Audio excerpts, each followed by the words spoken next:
అండి, నేను టేస్టీ చల్ల మిరపకాయలు తయారు చేశాను. చల్ల మిరపకాయలు టేస్టీ అంటుంది ఏంటా అనుకుంటున్నారా? మనం బయట మార్కెట్లో కొనుక్కుంటే అవి చాలా ఉప్పగా కారంగా తినలేం కదండి, చాలా దారుణంగా ఉంటాయండి. అసలు నోట్లో పెట్టలేము, అలా ఉంటాయి.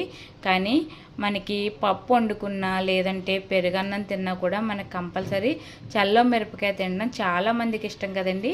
సో మనం ఈ విధంగా నేను చెప్పిన స్టైల్లో తయారు చేసుకొని నిలవ పెట్టుకుంటే 3 సంవత్సరాలైనా కూడా పాడవ్వండి. స్టోరేజ్ చేసుకుంటే చాలా బాగుంటాయండి. టేస్ట్ కూడా పుల్లగా కారంగా చాలా బాగుంటాయండి. కారం అనేవి మనం లావుకాయలు బజ్జికాయలు తెచ్చుకుని వేసుకుంటాం కాబట్టి మనం తినే కారమే ఉంటుందండి, స్పైసీగా కూడా ఉండదు. పూర్తి వీడియో నా ఛానల్లో ఉందండి, నేను లింక్ డిస్క్రిప్షన్లో ఇస్తాను. మీ అందరూ కూడా తప్పకుండా ట్రై చేయండి. టేస్టీ ఊర మిరపకాయలు.